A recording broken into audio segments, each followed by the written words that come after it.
My name is Olivia Mason, 28, and until last Thanksgiving, I thought family meant unconditional love.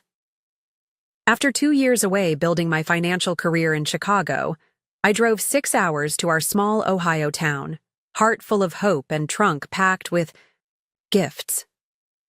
When my father opened our door, his expression turned to stone.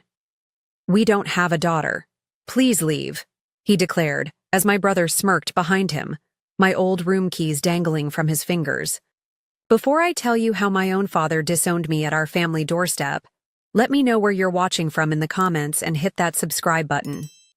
Trust me, you'll want to see how I turned this heartbreaking moment into the most empowering decision of my life. Growing up in Millfield, Ohio meant everyone knew your business. Our family portrait hung in the living room like propaganda. Dad standing tall and serious, Mom seated with perfect posture, Ethan and me positioned precisely on either side. From the outside, we were the picture-perfect American family. Inside our walls told a different story. My father, Robert Mason, ran our household like his construction company, with rigid rules and high expectations. A tall man with perpetually sunburned forearms and calloused hands, he believed a woman's place was in the home, and a man's success was measured by his ability to provide.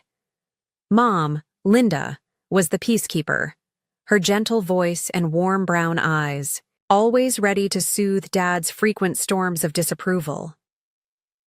"A Mason stands on their own 2 feet," Dad would say, though this family motto seemed to apply differently to me than to my younger brother Ethan. While I washed dishes after dinner, Ethan would be excused to finish his homework or practice baseball. When I brought home straight A's, Dad would nod briefly. When Ethan brought home C's with 1 A in physical education, Dad would clap him on the shoulder and say, "That's my boy." Mom noticed the disparity but addressed it in whispers when Dad wasn't around. "Your father just shows love differently. To each of you," she'd explain, smoothing my hair back. "He's harder on you because he knows you're strong like him." I didn't feel strong when Dad criticized my career ambitions. From the moment I won the state math competition in 8th grade, I knew I wanted to work in finance. I'd open savings accounts for my dolls, tracking their imaginary expenses in color-coded notebooks. "Numbers are clean," I told Mom once. "They don't play favorites or change the rules." Dad scoffed when I mentioned studying finance in college. "What's the point? You'll get married, have kids, and forget all about it. Better to find something practical you can do from home." Ethan, meanwhile, struggled with basic algebra but excelled at reading our father. He knew exactly when to agree enthusiastically with Dad's opinions, when to ask for advice to make Dad feel important, and when to appear vulnerable enough to need rescuing. By 15, my brother had mastered the art of manipulation, presenting different versions of himself depending on who was watching. The summer before my senior year of high school, I received early acceptance letters from 3 universities. The local community college sent a modest envelope. Northwestern and the University of Chicago sent impressive packets with glossy brochures. Dad saw me admiring the Chicago materials at the kitchen table. "Chicago?" He practically spat the word. "That's 400 miles away. What are you going to do in a big city all alone?" "Study finance," I replied, trying to keep my voice steady. "They have one of the best programs in the country." "And who's going to pay for this fancy education?" His arms crossed over his chest, stance widening as if preparing for battle. "I applied for scholarships," I explained, "and financial aid. I've been saving from my library job too." "Your money won't cover a fraction of those costs. Besides, your mother needs you here. I need you here." But I knew the truth. Mom had confided in me during one of our late-night talks that she dreamed of seeing me graduate from a prestigious university, something she never had the chance to do herself. She had whispered her support in the darkness of my bedroom, though she would never contradict Dad publicly. The argument about college became the first major fracture between my father and me. For weeks, tension filled our home like smoke. Mom tried mediating, suggesting compromises like starting at community college and transferring later. Ethan stayed strategically neutral in front of Dad but taunted me privately. "You're never getting out of here," he said one night, leaning against my doorframe. "Dad's already planning to convert your room into his home office once you're married off to some local guy." The day my full scholarship letter from Chicago arrived, I didn't tell anyone. I forged Dad's signature on the acceptance forms and mailed them back the next morning. I only revealed my decision at dinner 2 weeks before graduation. The silence after my announcement was deafening. Dad's face flushed crimson, his fist clenching around his fork until his knuckles whitened. Mom's eyes filled with tears, though I couldn't tell if they were of pride or fear. Ethan watched the scene unfold with keen interest, like a scientist observing an experiment. "If you leave," Dad finally said, his voice dangerously quiet, "don't expect us to bail you out when you fail." I left for Chicago in August. Mom hugged me tightly before I got in my used Honda Civic, slipping an envelope with $300 into my pocket. Dad stood on the porch, arms crossed, refusing to help load my belongings or say goodbye. Ethan watched from the window, already measuring my room for his expanded gaming setup. That day, a piece of my heart stayed behind in Ohio, buried somewhere beneath the floorboards of my childhood home. But another part of me, a stronger, more determined part, faced forward toward Chicago and never looked back. Chicago embraced me like a long-lost friend. The city's energy matched my ambition, its towering skyscrapers housing the financial institutions I dreamed of joining. My dormitory roommate Jessica quickly became my first real friend, accepting me without the weight of hometown expectations. "Your family sounds intense," she commented after hearing snippets of my background. "But you're free now. You get to decide who you want to be." Those words became my mantra through 4 grueling years of study. While other students partied, I maintained a punishing schedule of classes, library sessions, and part-time jobs. Every aeon, my transcript felt like vindication. Every Dean's List recognition was ammunition against Dad's prediction of failure. Communication with my family dwindled to occasional phone calls with Mom. She would speak in hushed tones, often cutting conversations short when Dad entered the room. Holidays became exercises in compromise. Thanksgiving at a classmate's home, Christmas reduced to a tense 48-hour visit where Dad and I circled each other like wary animals. Ethan dropped out of community college after 1 semester, claiming the professors didn't understand his learning style. He launched a series of business ventures, a lawn care service that folded after 3 months, a sports memorabilia website that attracted a cease and desist letter for selling counterfeit merchandise, a food truck that failed health inspection. Twice! After each failure, he'd return to our parents' home, and Dad would welcome him with open arms and open wallet. "Your brother is trying to make something of himself," Mom explained during one of our calls. "Your father respects that he's staying close to home while he figures things out." I bit my tongue, knowing that pointing out the double standard would only hurt Mom. Instead, I channeled my frustration into my career. Upon graduation, I landed an entry-level position at a prestigious financial firm. My starting salary exceeded what my father earned after 30 years in construction. 2 years later, I was promoted to junior analyst. 4 years in, I made senior analyst, managing portfolios for clients with 8-figure net worths. I purchased a sleek condominium overlooking Lake Michigan, filled it with furniture I selected without anyone's approval, and painted the walls whatever colors I desired. I built a chosen family from colleagues and friends who valued my intelligence and determination. My boss, a sharp-witted woman in her 50s, became the mentor I'd always craved. My circle of friends included people from diverse backgrounds who expanded my worldview beyond the narrow confines of Millfield. Then, on an ordinary Tuesday in my 5th year in Chicago, Mom called crying. "The bank is taking the house," she sobbed. "Your father's company lost their biggest contract, and we've fallen behind on payments. The foreclosure notice came today." My childhood home had never been a place of unmitigated happiness, but it was still where Mom lived, where her garden flourished in the backyard, where her handmade curtains framed the windows. Without thinking, I asked for the mortgage details.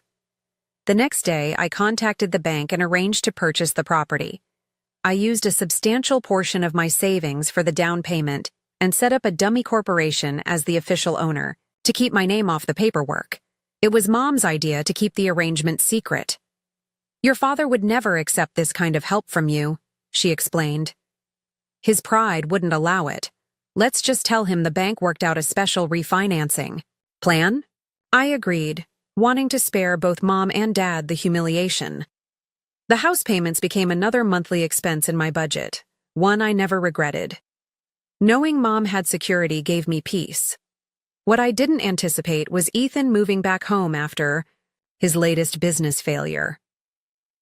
According to Mom's increasingly infrequent calls, he had taken over the basement as his entrepreneurial headquarters and was helping Dad with house maintenance. Our communications grew sparse, with Mom often mentioning she had to check her phone battery when I asked why she hadn't called. Then, 3 years after I bought the house, Mom sent a text that pierced my carefully constructed independence. "Please, come home for Thanksgiving this year. I miss you terribly. We need to be a family again." I stared at those words for hours, emotions warring within me. My logical mind listed all the reasons to decline. The uncomfortable silence, Dad's disapproving glances, Ethan's thinly veiled insults. But my heart, that traitorous organ, leapt at the word family with embarrassing eagerness. After consulting with Jessica, now my neighbor and closest confidant, I requested Thanksgiving week off from work. I shopped for thoughtful gifts. Handcrafted leather wallet for Dad, gardening supplies for Mom, and even an expensive watch for Ethan as a peace offering. I packed my most conservative outfits, nothing too big city that might trigger Dad's criticism. The drive from Chicago to Millfield felt both endless and too short. Each mile marker counted down to a reunion I both craved and dreaded.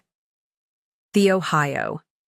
Landscape rolled past my window, farms giving way to familiar small towns. Fall had painted the trees in fiery colors, their leaves carpeting the ground in orange and gold. As I turned onto Maple Street, my stomach clenched. The neighborhood looked smaller than I remembered, the houses more weathered. Children's bicycles and forgotten toys littered front yards. Mrs. Patterson's elaborate Thanksgiving decorations still dominated her porch, pilgrims and turkeys competing for attention. I parked in front of my childhood home, taking deep breaths to steady myself. The house looked different somehow. Dad had painted the shutters a new color, and the porch railing had been replaced. A strange car sat in the driveway next to Dad's pickup truck. For a moment, I considered starting my car again and driving, straight back to Chicago. Instead, I grabbed my overnight bag and the gift-wrapped packages, plastered on my most confident smile, and walked up the familiar cracked sidewalk to face my family after 2 years of absence. My heels clicked against the concrete path leading to our front door.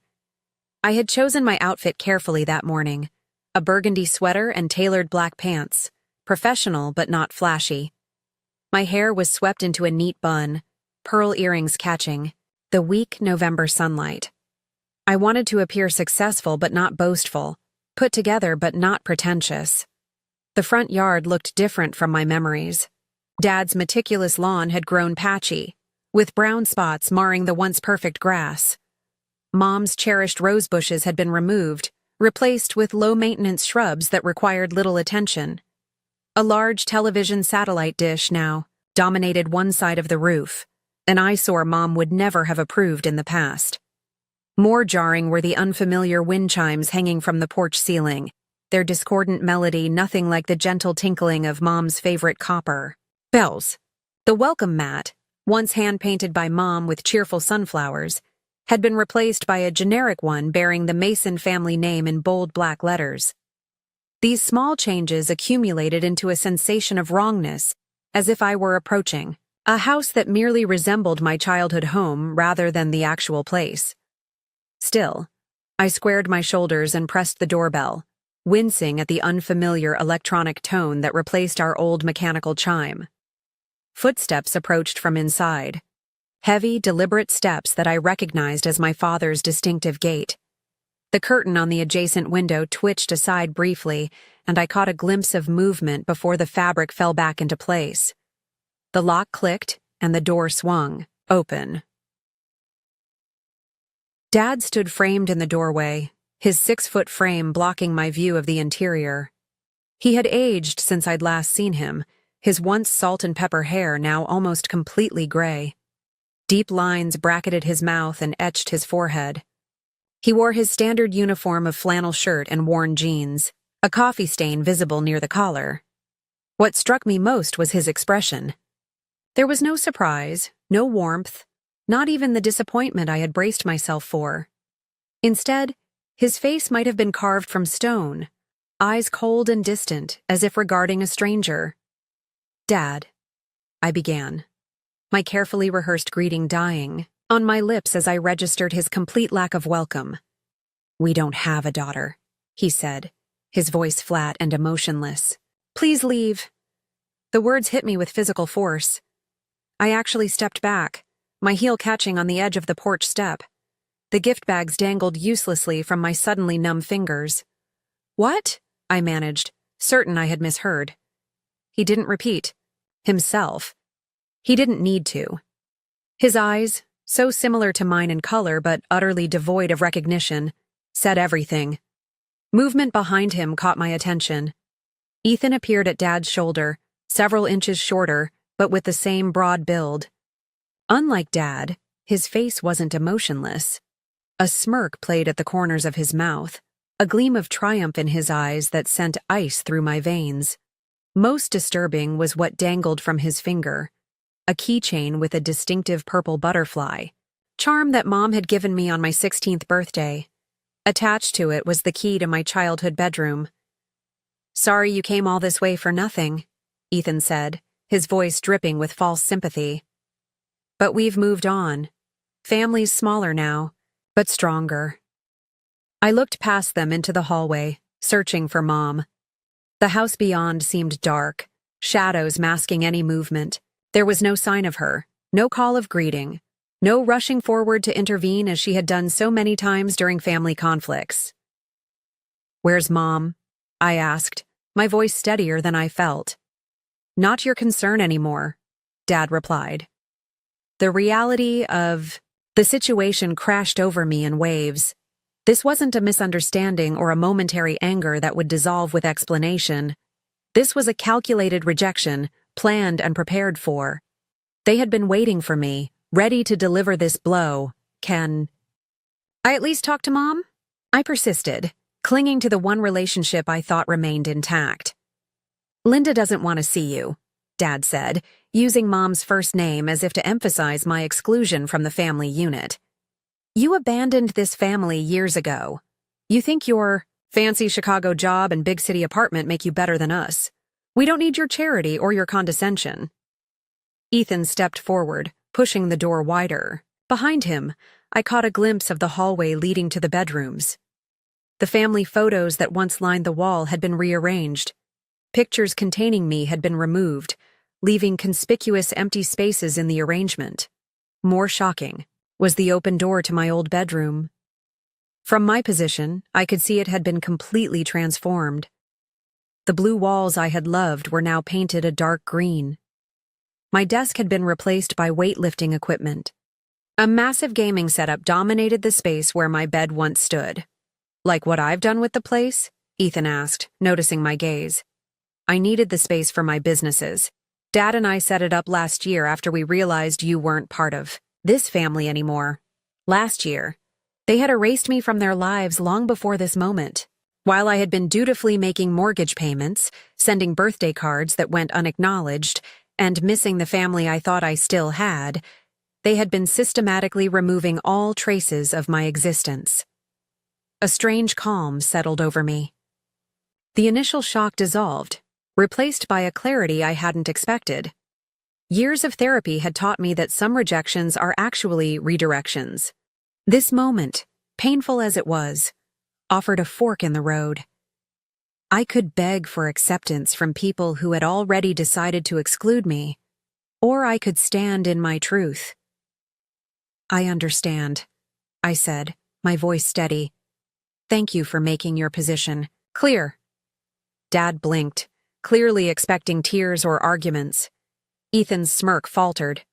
I set the gift bags gently on the porch. Then I reached into my handbag and withdrew my phone. Dad's eyes narrowed with suspicion. "What are you doing?" he demanded.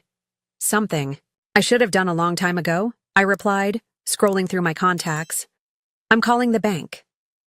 3 years earlier, I had been working late at my office in downtown Chicago when Mom's frantic call came through. Her voice had been raw from crying as she explained that the bank was foreclosing on their house due to missed payments. Dad's construction company had lost its biggest client after a dispute, and they were 6 months behind on the mortgage. "He won't tell anyone," she whispered. "He's too proud, but we'll be homeless in 30 days if something doesn't change." That night, I contacted my financial advisor and liquidated a significant portion of my investment portfolio. The next morning, I called the bank holding my parents' mortgage and arranged a meeting. Being in the financial industry gave me insight into how these transactions worked and what options were available. I created a limited liability company that would purchase the house outright, with the stipulation that my parents could continue living there indefinitely. The paperwork was complex, designed to hide my involvement at Mom's insistence. "Your father would never accept this kind of help from you," she had explained during one of our hushed phone conversations. "It would destroy what's left of his pride. Please, let's keep this between us." I had agreed, not wanting to humiliate Dad or damage their marriage. I even arranged for the bank to send a letter claiming they had worked out a special refinancing arrangement based on Dad's years of prior timely payments. Mom had called me sobbing with relief when Dad showed her the letter, proud that his good name had saved their home. Now, standing on the porch with my father's rejection still ringing, in my ears I dialed the number for my contact at the bank. "Hello, this is Olivia Mason," I said when the call connected, maintaining eye contact with my father. "I need to confirm some details about the property at 487 Maple Street in Millfield, Ohio." Dad's expression shifted from dismissive to confused. Ethan stepped forward, attempting to hear my conversation. "Yes, that's correct. Mason Family Holdings LLC is the current owner," I continued, keeping my voice professional and calm. "I'd like to verify that my name is the only one on the ownership documents." The color drained from Dad's face as comprehension dawned. Ethan grabbed his arm, whispering urgently. "She's bluffing," he hissed, loud enough for me to hear. "Hang up now." I put the call on speakerphone. "Could you please confirm who has been making the mortgage payments for the past 3 years? "That would be you, Ms. Mason," the banker replied. "All payments have come from your personal account in Chicago since you purchased the property in November 2020. "Thank you," I said, ending the call and returning the phone to my purse. The silence that followed was absolute. Even the wind seemed to hold its breath as the truth settled around us like snow. Dad's face underwent a remarkable transformation. The cold rejection melted away, replaced by shock, then confusion, and finally the dawning horror of understanding. He gripped the doorframe for support, his knuckles whitening under pressure. "You?" he finally managed. "You bought the house?" "Yes," I replied simply. "But the bank said..." His voice trailed off as he processed the implications. "The refinancing plan?" "There was no refinancing plan, Dad. The bank was foreclosing. You were 30 days from eviction. I bought the house so you and Mom wouldn't be homeless." Ethan's face had turned an alarming shade of red. His confident swagger evaporated as he realized the ground beneath his feet quite literally belonged to me. "You're lying," he spluttered. "This is some kind of sick joke." "It's not a joke," came a new voice from inside the house. I looked past, Dad to see Mom standing in the hallway. She looked thinner than I remembered, her shoulders hunched forward as if carrying a great weight. Her hair had more gray than the last time I'd seen her, and dark circles shadowed her eyes. But her voice, despite its softness, held a newfound strength. Olivia saved our home, she continued, stepping forward. I asked her not to tell you, Robert. I knew your pride wouldn't accept help from her. Dad turned to stare at Mom as if seeing a stranger. You knew? All this time? She nodded, tears filling her eyes. I couldn't let us lose everything, and Olivia was kind enough to keep it quiet, to protect your feelings. Movement across the street caught my attention. Mrs. Patterson stood on her porch, watching our family drama unfold with unconcealed interest. Next door, the Hendersons had paused their yard work to observe. Our private moment was becoming neighborhood entertainment. We should continue this inside, I suggested, gesturing to our audience. Dad stepped back automatically, allowing me to enter my own property for the first time in years. The interior smelled different, a masculine combination of pizza and sports, equipment that had replaced Mom's usual scent of lemon polish and cinnamon. The living room furniture had been rearranged, Mom's carefully selected decor items replaced with Ethan's sports memorabilia and gaming trophies.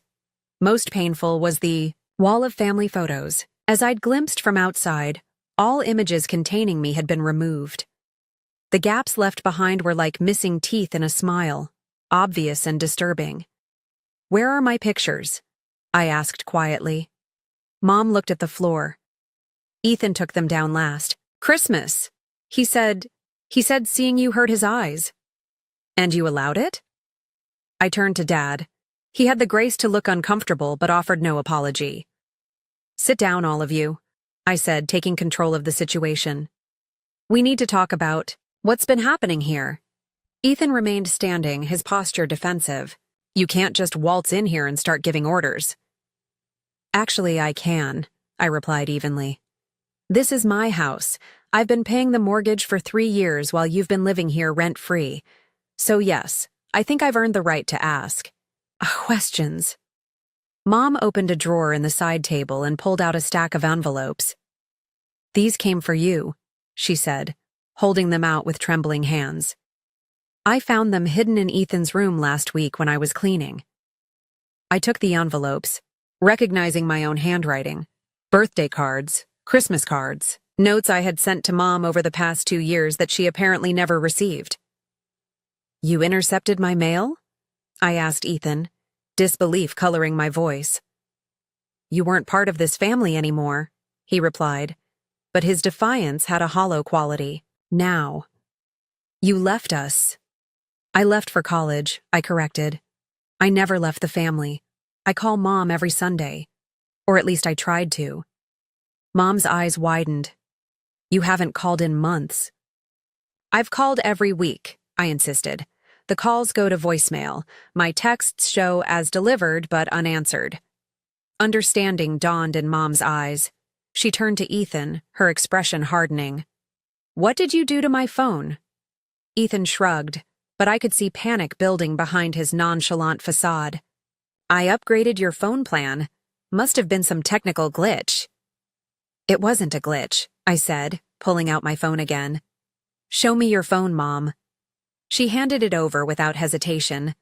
A few minutes of inspection confirmed my suspicion. Ethan had installed an app that filtered incoming calls and texts, blocking my number while making it appear that my attempts at communication never happened. He told us you wanted nothing to do with us anymore, Mom said, her voice breaking. That you were too busy with your fancy Chicago life to care about family. And you believed him? I asked, hurt evident in my voice. No, she whispered. Not really. But Robert did, and Ethan kept showing us social media posts of you at parties and restaurants, saying you were spending money on yourself while we struggled. Social media posts I was tagged in by colleagues, I clarified. Work functions and professional events. Not wild partying. Dad had sat silently through this exchange, but now he stirred. The house transfer papers, I signed them. But they didn't say anything about you being the buyer. I nodded. The LLC name deliberately obscured my involvement. Again, to protect your pride. And the letter from the bank about the refinancing. Plan? A fiction to make you feel better? He absorbed this, his weathered face revealing the internal struggle between gratitude and humiliation. For a man who built his identity on being the provider, discovering his daughter had secretly saved the family home was both relief and devastating blow. Ethan, sensing the momentum shifting against him, tried a new tactic. She's just trying to control us, he insisted. Make us dependent on her. She's always been jealous of me, of my relationship with you, Dad. Dad looked at his son with new eyes, really seeing him perhaps for the first time. Why would your sister be jealous of you? He asked slowly. She's successful, independent. She apparently has enough money to buy a house outright while supporting herself in Chicago. Because you always loved me more, Ethan blurted, his careful manipulation fracturing under pressure. She couldn't stand that I was your favorite. The room fell silent again. Mom looked as if she might be sick. Dad's expression was unreadable. Is that true? I asked quietly. Was he your favorite? My father couldn't meet my eyes. In his silence, I found my answer. The living room felt impossibly small as decades of unspoken truths pressed against the walls. The grandfather clock in the corner, a wedding gift to my parents from my maternal grandparents, ticked loudly in the silence. Outside, a car drove past, its radio momentarily filling the void with a cheerful Thanksgiving commercial jingle that felt jarringly out of place. Maybe we should move this conversation to the kitchen, Mom suggested, her peacemaking instincts kicking in. I can make coffee. No, I said firmly. I think we need to stay right here and finish this. I placed the stack of intercepted cards on the coffee table, spreading them out like evidence at a trial. I never abandoned this family. I sent cards for every birthday, every holiday. I called weekly. I texted almost daily. When you stopped responding, I assumed you were busy or upset, but I never stopped trying. Dad picked up one of the envelopes, examining his name written in my familiar handwriting. I never saw these. Because Ethan made sure you didn't, I said. Just like he made sure you didn't see the truth about the house. Ethan paced the living room like a caged animal, increasingly desperate as his carefully constructed narrative unraveled. Dad, she's twisting everything. She left us. She thinks she's better than us with her big city job and fancy degree. Is that why you told them I abandoned the family? I asked. Because I left Millfield? Because I pursued my education and career? You did abandon us, he shouted, mask slipping completely now. You were supposed to stay here, get married, have kids. That was the plan. But you had to be different, had to prove you were special. There was never any plan for my life except the one I made for myself, I replied, maintaining my composure despite his escalating anger. And I never claimed to be special. I just wanted opportunities. Opportunities, he sneered. Like the opportunity to look down on us? To make Dad feel like a failure because he couldn't afford your college? To make Mom feel trapped in this small town? Ethan, Mom interrupted, her voice sharper than I'd ever heard it. Stop putting words in my mouth. I've never felt trapped because of Olivia's success. I've felt proud. Dad stood abruptly, moving to a cabinet in the corner. He unlocked it with a key from his pocket and pulled out a folder. I need to see those ownership papers again, he muttered. Robert, what are you doing? Mom asked, concern lacing her voice. Checking something, he replied grimly. He spread several documents on the dining table, comparing them to something on his phone. His expression darkened as he read. These aren't the same. I moved to the table, examining the papers. They appeared to be transfer documents for the house, but the details were subtly different from the ones I had signed. The LLC name was correct, but several clauses had been altered. These are forgeries, I said after careful examination. Good ones, but definitely not the original documents. Dad's gaze shifted to Ethan, who had gone very still. Son, what do you know about this? Ethan's Adam's apple bobbed as he swallowed hard. It's just some paperwork, Nothing important. It's fraud, I corrected. Altering legal documents is a felony. The room temperature seemed to drop several degrees as the implications sank in. Dad's face hardened as he looked at his son with growing suspicion. "Why would you forge these papers, Ethan?" he asked quietly. Ethan's composure cracked entirely. "Because I needed to fix things. We were going to lose everything because of your stupid pride. You wouldn't take a loan, wouldn't accept help, wouldn't listen to reason. Someone had to do something." "So you forged transfer documents?" Dad pressed. "To what end?" An uncomfortable realization dawned on me. "You were planning to sell the house," I said, the pieces suddenly fitting together. "These forgeries put your name on the ownership documents instead of the LLC. You were going to sell it out from under Mom and Dad." Ethan's silence confirmed my suspicion. "Is this true?" Mom whispered, her face pale with shock. "I had debts," Ethan finally admitted, his voice barely audible. "Serious debts. The cryptocurrency investment went bad, really bad. And then there were the loans for the food truck and the online poker." "Gambling debts," Dad supplied, his voice hollow with disappointment. "How much?" "Around 80,000, Ethan mumbled. The amount hung in the air like a noxious gas. $80,000. More than Dad made in a year. More than the family had ever possessed at one time. "So you were going to sell our home?" Mom asked, tears streaming down her face. "Where would we have gone?" "I had it all figured out," Ethan insisted, a desperate edge to his voice. "We'd downsize to an apartment, just temporarily. Once I paid off the debts, my new business would take off. We'd buy a nicer place." "What new business?" Dad asked wearily. "Sports memorabilia authentication? I have connections now. Real ones. The same business that had gotten him in legal trouble 3 years ago." I noted silently. "And when were you planning to sell?" I asked. Ethan wouldn't meet my eyes. "The paperwork was almost ready. Another month, maybe less." "Right after Thanksgiving," I translated. "You were going to wait until the holiday was over, then sell the house before Christmas." A knock at the door interrupted the tense conversation. Dad opened it to reveal Sheriff Jim Taylor, a family friend since my childhood. His expression was grave as he took in the scene before him. "Everything all right here, Robert?" he asked, though his eyes were fixed on me.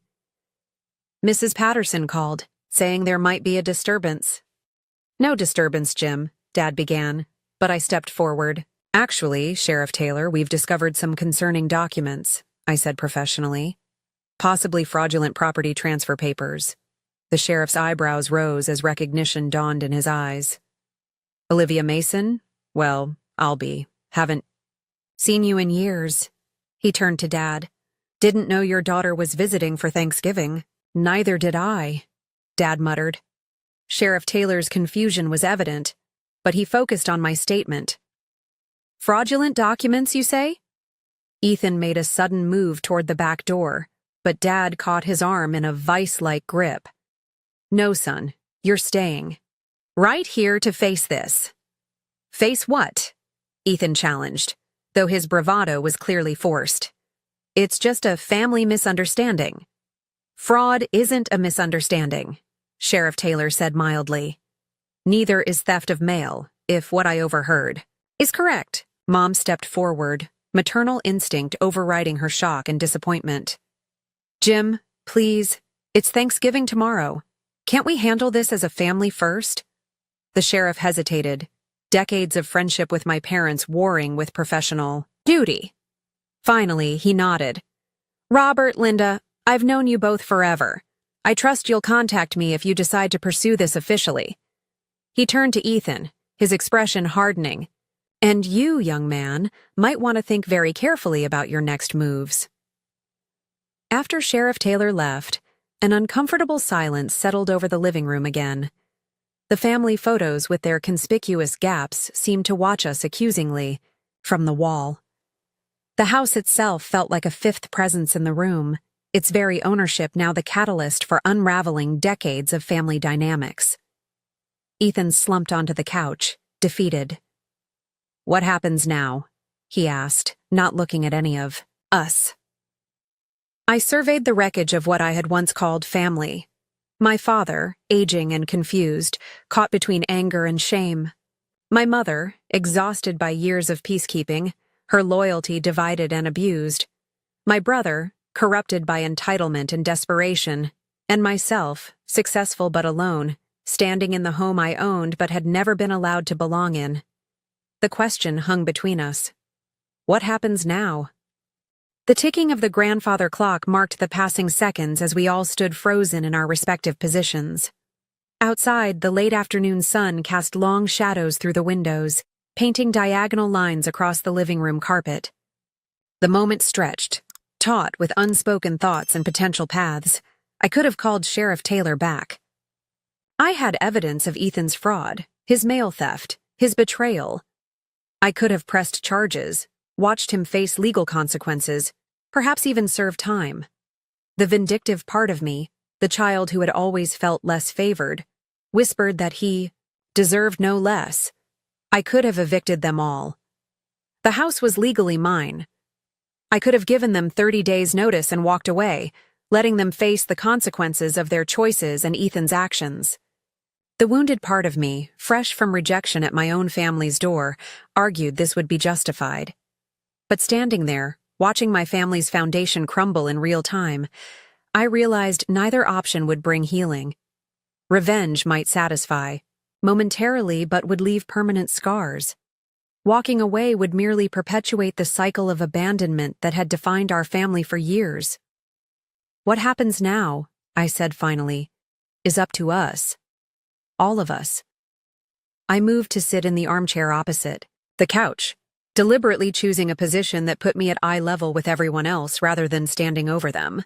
Let me be clear about a few things, I continued, keeping my voice steady and free of accusation. First, I never abandoned this family. I left for college, built a career, and continued reaching out despite increasing silence from all of you. Mom nodded, wiping tears from her cheeks. Dad stared at his hands, unable or unwilling to meet my eyes. Ethan remained motionless, gaze fixed on the floor. Second, I purchased this house 3 years ago to provide security for Mom and Dad. Not as a power play, not to control anyone, but because I care. The secrecy was Mom's idea, to protect Dad's pride, though in hindsight, perhaps honesty would have served us better. Dad's head jerked up at this, a flash of indignation crossing his features before fading into reluctant acknowledgement. Third, what Ethan did was wrong. Legally and morally wrong. Intercepting mail, lying about my communications, attempting to forge property documents to sell a house that isn't his to sell. These are serious offenses that have caused real harm to this family. Ethan's shoulders hunched further, making him appear smaller than his actual size. But fourth, and most importantly, we have a choice right now. We can let this moment destroy what's left of our family, or we can use it as an opportunity to rebuild something healthier. How exactly do we do that? Dad asked, speaking directly to me for the first time without anger or dismissal. We start with truth, I replied. No more secrets, no more manipulation, no more unspoken resentments. And Ethan's debts? Mom asked quietly. The people he owes money to, they might not be patient. I had suspected as much. $80,000 in gambling debts likely didn't come from legitimate casinos with payment plans, but from less savory sources. I'll handle the debts, I said after a moment's consideration. Ethan's head snapped up, disbelief written across his features. Why would you do that? After everything? Not for you, I clarified. For Mom's safety and peace of mind, but there will be conditions. I outlined my terms clearly. Ethan would move out of the house immediately. He would enter a gambling addiction program. He would find legitimate employment and begin repaying me, even if it took years. Most importantly, he would have no access to family finances or legal documents ever again. As for the house, I continued, Mom and Dad can continue living here, but with formal rental agreement, a nominal amount, just enough to establish legal boundaries and responsibilities. "You're charging us rent?" Dad asked, old pride flaring briefly. $1 per month, I specified.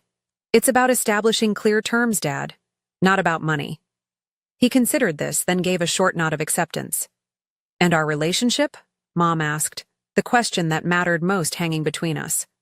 I took a deep breath, searching for words that would be both honest and healing. "That will take time to rebuild. Trust has been broken on all sides, but I'm willing to try if you are." Mom crossed the room and embraced me for the first time in years. The familiar scent of her perfume brought a rush of memories. Bedtime stories, baking cookies, whispered encouragements. For a moment, I was a child again, safe in the circle of her arms. "I never stopped loving you," she whispered against my hair. "Never. No matter what you were told." Dad remained seated, emotion warring on his face. Decades of rigid masculinity had left him without tools to navigate this vulnerability. But he cleared his throat and managed 5 words I had never expected to hear from him. "I'm sorry I failed you." It wasn't a perfect apology. It didn't address the years of favoritism, the cold rejection at the door, the willing belief that I had abandoned the family. But it was a beginning, an acknowledgement of his role in our fractured relationship. Ethan alone remained apart, his expression a complex mixture of shame, resentment, and fear. "So, that's it? You swoop in like some fairy godmother, solving everyone's problems, and we're supposed to be grateful?" "No," I replied evenly. "You're supposed to be accountable. Gratitude can come later, if at all." He flinched at my directness, unused to being held responsible rather than coddled. For perhaps the first time in his adult life, Ethan was facing consequences he couldn't charm or manipulate his way out of. "I don't have anywhere to go," he said. Finally, a note of genuine panic in his voice. "I've arranged a room at the Millfield Inn for tonight," I replied, having texted the arrangement while Mom embraced me. "Tomorrow we can discuss longer-term options, but you can't stay here." The next few hours passed in a blur of activity. Ethan packed essentials under Dad's watchful eye, his gaming equipment and sports memorabilia left behind. I drove him to the inn personally, maintaining a professional distance during the silent journey. "Why are you really doing this?" he asked as I handed him the room key. "You could have had me arrested. You could have taken everything." "Because revenge doesn't heal anything," I answered honestly. "And despite everything, you're still my brother." I left him standing in the hotel parking lot, a solitary figure with a duffel bag and a lot to think about. When I returned to the house, Mom had prepared a simple dinner. Not the elaborate Thanksgiving feast she had likely planned, but soup and sandwiches served at the kitchen table where we had shared thousands of meals in more innocent times. "I called the Harvest Table restaurant in town," I informed them as we ate. "They had a last-minute cancellation for tomorrow at 1 o'clock. I reserved it for us." "Thanksgiving at a restaurant?" Dad questioned, traditional values momentarily overriding our new reality. "A neutral location," I explained. "Somewhere we can begin again without the weight of this house and its history pressing down on us." He considered this, then nodded. Smart thinking. We ate mostly in silence, the events of the day too monumental to process through casual conversation. But it wasn't the hostile silence of my previous visits, charged with unspoken resentments. This silence felt cleansing, like the quiet after a storm has passed, when the world is still dripping and damaged, but the thunder has ceased. After dinner, Mom showed me to the guest room, Ethan's recent occupancy evident in the hastily changed sheets and lingering scent of his cologne. She hovered in the doorway, clearly wanting to say more but unsure how to begin. "It's okay, Mom," I assured her. "We don't have to fix everything tonight." "I should have been stronger," she said, voice thick with regret. "Should have stood up to both of them, told you the truth about the house." "We all made choices," I replied. "Some better than others, but we're here now." She embraced me again before leaving, this hug longer and fiercer than the first, as if trying to compress years of missed embraces into one moment. Alone in the unfamiliar guest room, I messaged Jessica to update her on the situation, her supportive responses providing a lifeline to my real life in Chicago. Then I opened my laptop to check work emails, the familiar routine grounding me after the emotional upheaval of the day. A soft knock interrupted my work. Dad stood awkwardly in the hallway, holding 2 mugs of hot chocolate, a peace offering from my childhood. He had made it the same way he always had, with extra marshmallows floating on top, the way I had loved it at 8 years old. "Can we talk?" he asked, the question costing him visible effort. I accepted the mug and gestured for him to enter. He perched uncomfortably on the edge of the desk chair while I sat cross-legged on the bed, an unconscious recreation of our positions during rare father-daughter talks in my youth. "I was wrong today," he began, staring into his mug rather than at me. "Wrong about a lot of things for a long time." I remained silent, giving him space to find his words. "You asked if Ethan was my favorite," he continued, voice rough with emotion.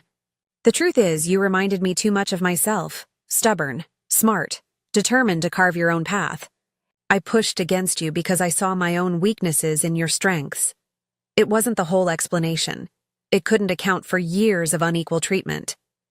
But it was more self-awareness than I had ever witnessed from my father."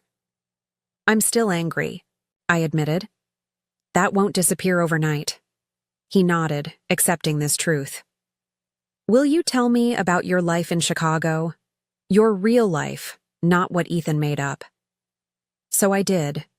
I told him about my apartment overlooking the lake, my promotion last year, the mentorship program I had started for young women in finance. I showed him photos of my friends, my volunteer work, the half marathon I had completed in the spring. He listened without interruption, occasionally asking questions that revealed genuine interest rather than judgment. When I finished, he sat, quietly for a moment, processing everything he had missed. "You built a good life," he said finally. "Without any help from me." "I would have welcomed your support," I replied honestly. "But yes, I did." "I'm proud of you," he said, the words clearly unfamiliar on his tongue. "Should have told you that a long time ago." It wasn't everything I had ever wanted to hear from him. It didn't erase the pain or heal the wounds of rejection. But as we sat drinking hot chocolate in a guest room that smelled faintly of my brother's cologne, it felt like the beginning of something new. Not a perfect reconciliation, but a turning away from old patterns toward something potentially healthier. Tomorrow would bring its own challenges. There would be awkward moments at the restaurant Thanksgiving, difficult conversations about Ethan's future, legal documents to correct, and years of misunderstandings to address. The road to healing would be neither straight nor smooth, but for the first time in years, it felt possible. Not because I had forced my family to accept me or because I had wielded my financial power to demand respect, but because truth, however painful, had finally broken through the walls of silence and deception that had isolated us from each other. As Dad left with a gruff goodnight, I realized that in losing the family I thought I had, I might eventually gain the family we could become. The house that had been the battleground today could transform into neutral territory tomorrow, then perhaps a genuine home again someday. It wasn't the Thanksgiving homecoming I had imagined, but perhaps it was the one we all needed. 6 months have passed since that fateful Thanksgiving day when I stood rejected on my own doorstep. Spring has painted Millfield in shades of green and pink, cherry blossoms framing the streets where I once rode my bicycle as a child. I sit on the porch swing of my childhood home, watching as Dad carefully prunes Mom's newly replanted rose bushes. He consults a gardening book between cuts, his methodical approach both familiar and new. The man who once claimed gardening was women's work now talks about soil pH and proper mulching techniques with surprising enthusiasm. So much has changed since that cold November day when truth burst through our family's carefully constructed facade. The changes weren't immediate or easy, but they were necessary. like setting a broken bone so it can heal properly instead of painfully misaligned. Dad enrolled in therapy the week after Thanksgiving, his decision shocking everyone who knew Robert Mason as the epitome of old-school masculinity. "Can't fix what you don't understand," he explained simply when neighbors raised eyebrows. 12 sessions later, he still struggles with vulnerability, still occasionally falls into old patterns of communication, but he's learning. We both are. The change most visible to outsiders is his relationship with Mom. She stands straighter now, speaks more freely. Their marriage has shifted from his dictatorship to something resembling partnership. Yesterday, I overheard them discussing vacation plans, Mom firmly advocating for the beach she's always loved rather than the fishing cabin Dad preferred. More surprisingly, he listened. "Your mother deserves to be heard," he told me later, the admission clearly still uncomfortable but genuine. "Been drowning out her voice for 40 years. Time to shut up and listen for a change." Mom has found her independence in small but significant ways. She joined a book club that meets weekly at the local library. She reopened the Etsy shop that Dad once dismissed as a hobby, selling her hand-knitted scarves and hats to customers across the country. She speaks up during family discussions rather than deferring automatically to Dad's opinions. Most meaningful, to me, she calls regularly without fear or secrecy. Our Sunday conversations have become a ritual we both cherish, no longer conducted in whispers or cut short when Dad enters the room. Last month, she visited me in Chicago for a long weekend, her first trip to see my life there. Watching her marvel at the lakefront view from my apartment, proudly wearing the dress I bought her at a boutique on Michigan Avenue, felt like reclaiming something precious we had both lost. As for Ethan, his journey has been more complicated. The initial months were rough, his resentment and entitlement deeply ingrained. He bounced between temporary accommodations, called Dad with melodramatic tales of hardship, and tested every boundary we established. Twice he relapsed into gambling, draining the small account I had set up for his living expenses. The turning point came in March when his latest manipulation attempt backfired spectacularly. He had told a local business owner that Dad was backing his new venture financially, leading to contracts being signed on false pretenses. When Dad not only refused to cover the resulting debts but also informed the business owner of Ethan's deception, my brother faced a harsh reality check. "Nobody's buying your act anymore," Dad told him bluntly. "Time to grow up and be a man." Those words from the father who had enabled him for decades finally penetrated Ethan's defensive shell. He checked himself into a 30-day program for gambling addiction and, upon release, found legitimate work at a warehouse outside town. It's not glamorous, but it's honest. Each month, a small payment appears in my account, his debt gradually diminishing through genuine effort rather than quick schemes. Our relationship remains distant but civil. I don't expect us to ever be close. Too much damage exists between us. But last week, he returned the purple butterfly keychain he had so smugly dangled before me on Thanksgiving. The small gesture, delivered without drama or expectation, suggests growth I hadn't thought possible. The house itself has transformed alongside our family dynamics. I transferred ownership to a proper family trust, transparent and legal, that protects both my investment and my parents' right to live there indefinitely. The formal rental agreement remains $1 monthly, which Dad insists on paying in person, a ritual that acknowledges both his dignity and our new honesty.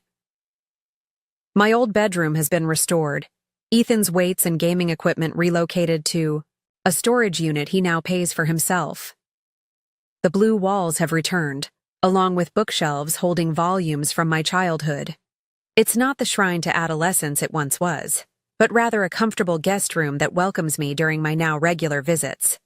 Most significantly, the family photos have been rehung, the conspicuous gaps filled with images that tell our complete story, including the difficult chapters. My college graduation photo sits alongside Ethan's high school baseball team picture. My parents' wedding portrait hangs beside a recent image of all four of us at Easter dinner, our smiles tentative but genuine. Professionally, This period of family reconciliation coincided with unexpected career growth. The boundary-setting skills I developed through family therapy translated to greater confidence in the workplace. 2 months ago, I received a promotion to portfolio manager, the youngest in my firm's history. My boss noted that my authentic leadership style and emotional intelligence set me apart from colleagues with similar technical qualifications. Sometimes our deepest wounds become our greatest strengths, my therapist observed when I shared this news. Your family experience taught you to recognize unhealthy dynamics and address them directly, rather than accommodating or avoiding them. This truth resonates deeply with me. The pain of being rejected at my own doorstep, of discovering years of deception and manipulation, initially felt like wounds that would never heal. Yet those very experiences forced me to develop resilience, discernment, and communication skills that now serve me in every relationship, personal and professional. The most profound lesson from this journey is that family is both a gift and a choice. The biological connections we're born with provide a starting point, but healthy relationships require active maintenance and sometimes difficult reinvention. Love without boundaries isn't really love at all, but rather a permission slip for dysfunction. Financial independence gave me the practical freedom to establish boundaries, but emotional independence gave me the strength to enforce them. I no longer measure my worth through my family's approval or disapproval. I can love them authentically while still protecting my own well-being. Dad joins me on the porch swing, wiping gardening soil from his hands with a rag. We sit in companionable silence for a few moments, watching as a neighbor's child rides past on a bicycle adorned with streamers. "Never thought we'd get here," he says finally, gesturing vaguely to encompass not just the physical property, but the emotional territory we've navigated. "Where exactly is here?" I ask, genuinely curious about his perspective. He considers this, taking the question seriously rather than dismissing it as he once would have. "A place where I can be wrong without feeling worthless, where we can disagree without destroying each other, where the past doesn't control the future." His words, more eloquent than I would have expected from the father of my childhood, remind me that we are all capable of growth at any age. The man who once rejected me at the door now welcomes not just my presence but my truth. Not perfectly, not without occasional backsliding, but consistently enough to build something new from the ruins of what was lost. As we sit watching the sunset paint the neighborhood in golden light, I reflect on the strange journey that brought us here. How rejection led to revelation, how pain preceded healing, how losing my illusion of family allowed me to gain something more authentic. The house keys now resting in my pocket symbolize not just property ownership, but the unlocking of truths long hidden. The journey continues, of course. Real healing isn't a destination, but a direction, a commitment to moving forward even when the path grows steep or unclear. Some days are easier than others. Some conversations still activate old wounds. But we keep walking, one step at a time, toward a future defined by choice rather than obligation, by truth rather than appearance. For those of you who have faced similar family fractures, who have stood on your own doorsteps and felt unwelcome in spaces that should have been safe, I hope my story offers something of value. Perhaps it's permission to establish necessary boundaries, or courage to speak long-buried truths, or simply the knowledge that you're not alone in navigating complex family dynamics. Have you experienced moments where rejection ultimately led to greater authenticity in your relationships?